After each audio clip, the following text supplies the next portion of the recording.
Good morning. We just wanted to touch base with you on our recent Israel trip. We had a great team that went for a trip there in Israel and did some work with a couple different ministries, Bridges for Peace and Zion's Sake, for Zion's Sake. Anyway, Pastor had asked us to share with you just a couple of points of what was really interesting to us about the sites that we have and seen. And I want to talk to you about where Jesus actually walked, where we know Jesus actually walked. There's a lot of sites in Israel that of course, Jesus ministered at, and we know he was at those sites, but we can't actually pinpoint a spot where he actually stood or where he actually walked. And there's three locations that really touched my heart that I looked at during our tour. And one of those is the city of Zipporah. The city of Zipporah was a Roman city, and it was quite a bustling city there in Israel. And it's just a short distance from Nazareth.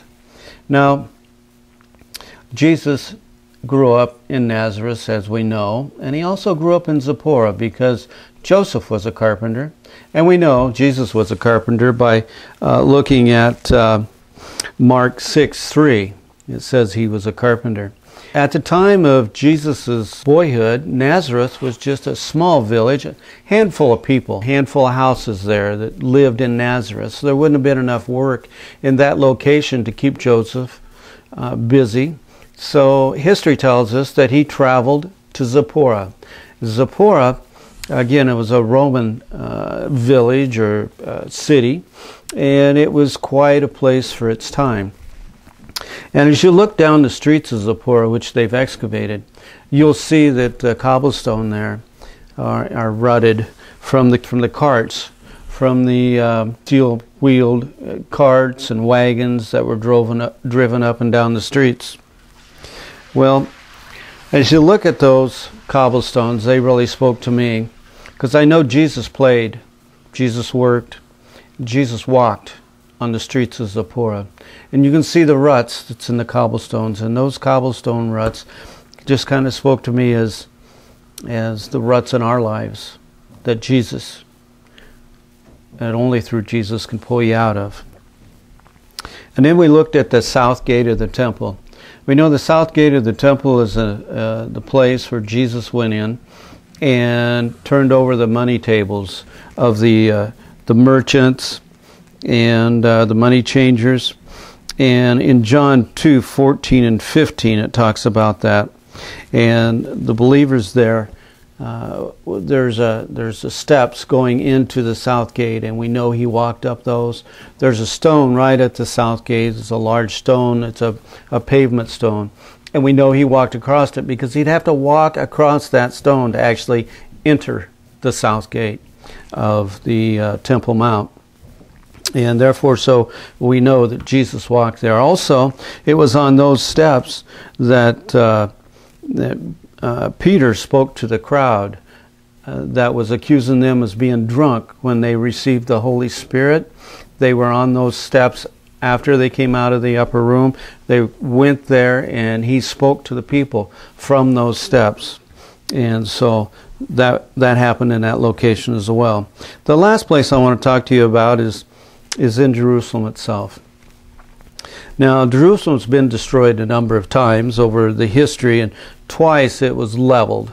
And so as they continue to build back, it's built in layers from the beginning of time when Israel was first settled through the life of Christ on through till today. And it just keeps building up. So like I said, it's been leveled. There's been more bloodshed, and there's been more wars fought in Jerusalem than any other place in the world.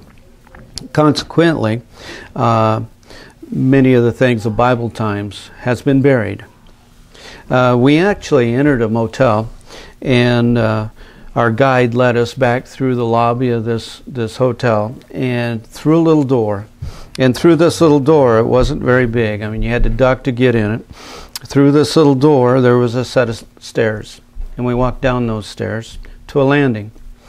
As we turned on that landing, went down yet another set of stairs to a second landing. And it was like walking in a cave. It was very narrow and very dark. They did have lights there. But as we wandered on down, we come to the bottom of this. Now we're down underneath the buildings and the pavement of today. We're probably 20, 30 feet below ground. As we walked back in underneath where they had excavated, and they came to a little section of pavement, and you could see it was cobblestone. It was the actual cobblestones that the Romans had laid, and they called the street Via Dolorosa. We know that Jesus walked up the Via Dolorosa. This was the actual street of the Via Dolorosa, and they have a mural there on the wall of Jesus carrying the cross. And that's the third location that we know, that we visited, that we know that Jesus walked. We were given a question, what impacted us most about Israel? I had a lot of impacting things. I walked where Jesus walked. Who wouldn't want to walk where Jesus walked? I talked where he talked. I laid down where he laid. I touched the very stones he walked on. With that being said, no words in the English language can describe any of that. However, we were on our tours and we went to Caiaphas' house, and I'm thinking, okay, this is weird. That's where Jesus was hung on by his wrist, and he was denied by Peter. I'm like, who in the world would love somebody that enough to deny somebody? Really? I never understood it. Never. Then later, I had a dream, and I thought it was a demonic dream. That being said, continuing on. Anyways, we went to the tomb, and I saw the empty tomb. Oh my goodness. Nothing in this world impacted me more than seeing an empty tomb. Tell me many times that it was empty. I touched it. It's empty. It's empty. And then we had communion after that, which was awesome. It was great. Had some more time with the Lord, and he was reaching out to me. Then later I was given Ezekiel 6 in my quiet time. I'm like, really? Why? Why? It's talking about cursing Israel, and it has idols, talking about idols, and I'm like, why? Well, later when we went to the Wailing Wall, which was awesome, took all the prayer requests with me to the Wailing Wall, and I was praying for them. The same time Jesus was talking to me. I'm not a multitasker. I can't split my mind that way. I was praying for the people and talking to Jesus at the same time. Oh my goodness, I can't describe to you how that even worked. I was given Ezekiel 6 because I was on a road of destruction, and I can get very dangerous, and what I was doing in my dream was a warning. I'm like, whoa, whoa. And this is where the denial comes in at. How can somebody love somebody so much and deny them? Well, I deny Christ daily. Several times a day. Many times. So then I felt for a moment what Christ felt like when Peter denied him. So that's what impacted me the most, was my quiet time and my time that I had with Christ, and showing me what I'm supposed to be doing. Hi, my name is Victoria Babin, and I want to thank Levon and Rod for making it possible for me to go to Israel on the trip with my new Christian family. It was the most amazing trip I've ever had in my life, and I've been all over the world, but going to Israel is just wonderful. You absolutely feel the presence of God everywhere. When we landed and came into the airport, I could feel the Spirit of Jesus Christ. And we had the opportunity to have an amazing guide. His personality is just extremely funny, and he made our trip wonderful, and he's very knowledgeable. I was touched by Jesus Christ in many ways there. I have gone through a really difficult time in January. And going to Israel, God would let me know He is carrying me and that He loves me. And my heart is just on fire for God. I feel like He is calling me for missions. When I was standing at the Wailing Wall, I kept having visions of Israel and lightning going across the sky. When I was at the tomb, He told me that I will do work for Him. So I'm just absolutely on fire for Jesus Christ. I want to thank everybody that was on the missions trip with us and let them know that I love them and they are my new family. Thank you. We've been asked to talk about one of the most important events of our trip, which actually would be everything, but I tried to narrow it down. I got it to about 25. No, I won't do that much, seriously. One of the most important things about this trip for me was the people that I was privileged to travel with. In order to get our attention, our guide would yell, "Family!" He must have known what was going to happen, because before this trip was over, I felt like I had a new family. And to me, that was really important, because we need that kind of fellowship to love and support one another throughout our lives. But I also wanted to talk about a place that really affected me. It was the city of Zipporah. Archaeologists have evacuated that down to where the streets are actually the stone that Jesus walked on, that was there in the time of Jesus.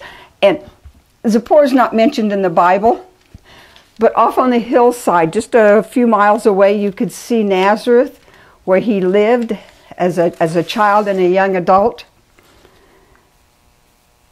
And it was significant to me because I thought, hey, my feet may have actually touched ground that Jesus walked on, because scholars agree that Joseph and Jesus probably worked in that city. And that idea that my feet were touching the same spot that Jesus touched seemed really fantastic, until a more meaningful thought came into my mind. Let's see if I can explain this.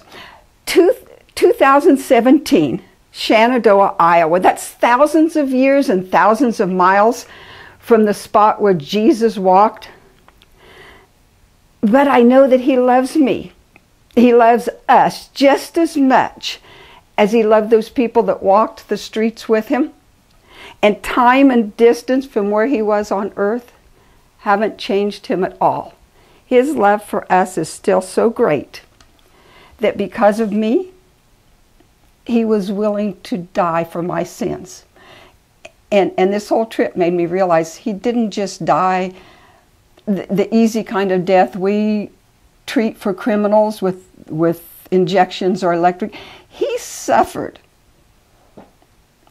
And He suffered because He loves me. And that's something that will never change. I think maybe that's one of the most important things, that something I knew, but the trip reinforced that Jesus' love never changes. Good morning, church. I just want to share a few highlights from our trip to Israel. Israel is our homeland, and there is nowhere like it on the face of this earth. In Genesis 13:14, the Lord spoke to Abraham and said, "Lift up your eyes from where you are and look to the north, the south, the east, and the west. All the land that you see I will give to you and your offspring forever." Israel is the homeland of the Jewish people. For those of us who are not Jewish, but have been grafted in, as it tells us in Romans 11, by our belief and faith in Yeshua, the Jewish Messiah, it's our homeland as well. It's the story of our family. The highlights for me personally on this trip were, first of all, Caesarea by the Sea. It's a beautiful location. And in Acts 10, it tells us that Caesarea was the home of Cornelius. Cornelius was a Gentile. In fact, he was a God-fearing man. He prayed and he gave to the poor, and he was commended for this. And because of this, God spoke to Peter and had Peter come down from Jaffa and meet with him and share the gospel of Jesus Christ with him. This was the beginning of the first Gentile church there in Caesarea, and Cornelius was the first believing Gentile. It was here when we were there that the Lord reconfirmed to me a word that He spoke to me 8 years ago personally. And it was our calling to pray and to give and to support our missionaries around the world. You know, as people from rural Iowa, the country and the area around the Sea of Galilee felt more like home to most of us probably. And it was this area where most of Jesus's public ministry took place. So there wasn't any scene or sight that we saw there that wasn't a blessing to each one of us, and to see where Jesus had lived out His years and began His public ministry. But once we arrived in Jerusalem, the holy city, it's just a difference of night and day from the Galilee area and to the Jerusalem area. As many on our team said, it was almost like two different trips. But it's hard to turn your back on the amazing reminders that we have in Jerusalem, in this small area where so many things took place there. The reminders of life and death by visiting Golgotha and the empty tomb, and life eternal where we will all rule and reign with Jesus Christ in the New Jerusalem. Some of my favorite spots there were the Mount of Olives, where Jesus actually ascended to heaven from there. And as we find out in Zechariah 14, that will also be where He will return to earth with the holy ones, which will be you and I, His church. In Acts 1, 9 through 12, it talks about where Jesus ascended from there. And in Zechariah 14, it shows where He will descend to that spot once again when He returns to earth. There's three things that took place at the Mount of Olives the week before Jesus' crucifixion that really jumped out at me. And one of those was His teachings to His disciples. Many times He took them to the Mount of Olives to talk to them. And you can see examples of this in Matthew 24 and 25. The triumphal entry where Jesus came in from Bethany and approached the holy city would have also taken place on the Mount of Olives as He came in. In Luke 19 it talks about that. And of course the Garden of Gethsemane that we've all heard the stories is where Jesus was betrayed and the soldiers came and took Him away. That is also right there at further down on the Mount of Olives, and that story is told in Luke 22. Just across from the Mount of Olives is the beautiful city gate of the old city called the Golden Gate. And when we were there this last trip, my eyes were just transfixed when we were standing on the Mount of Olives and looking across the Kidron Valley to the Golden Gate and thinking of the day that Jesus will return.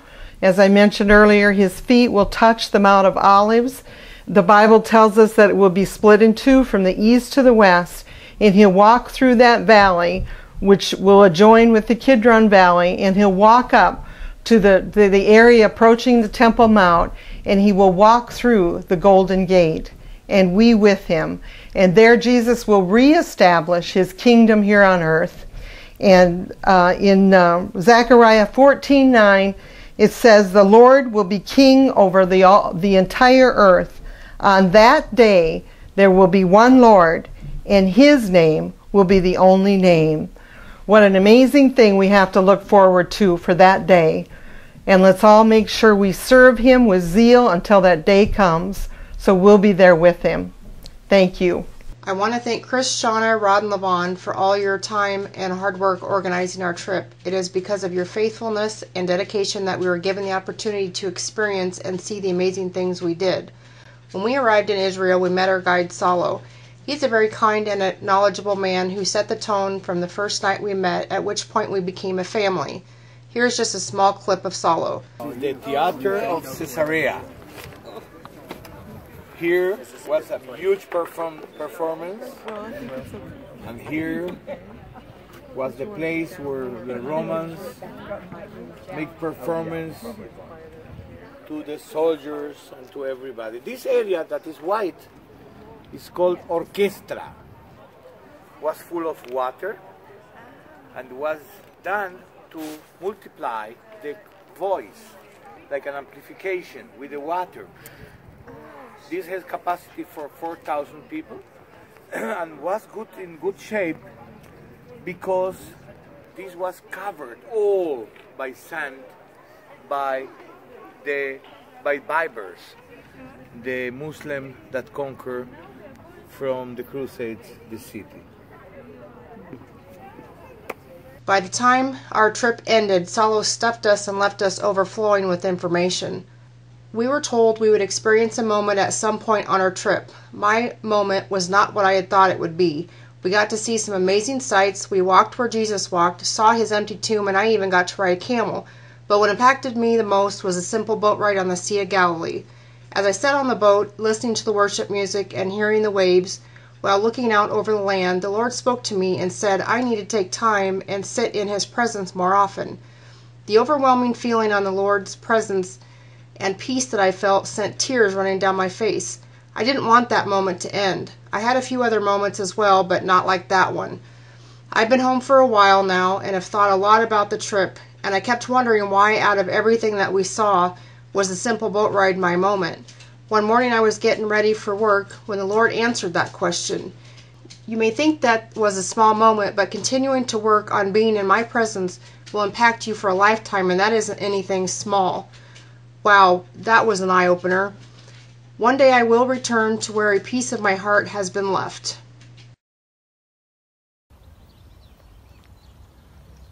This is at Mount Arabel.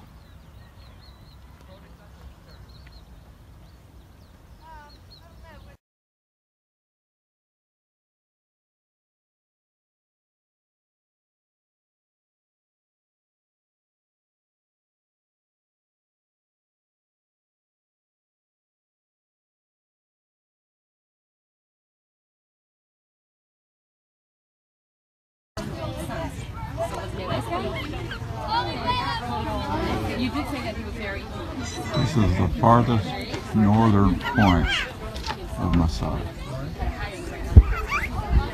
And you can still see that Yellow line that goes around the wall.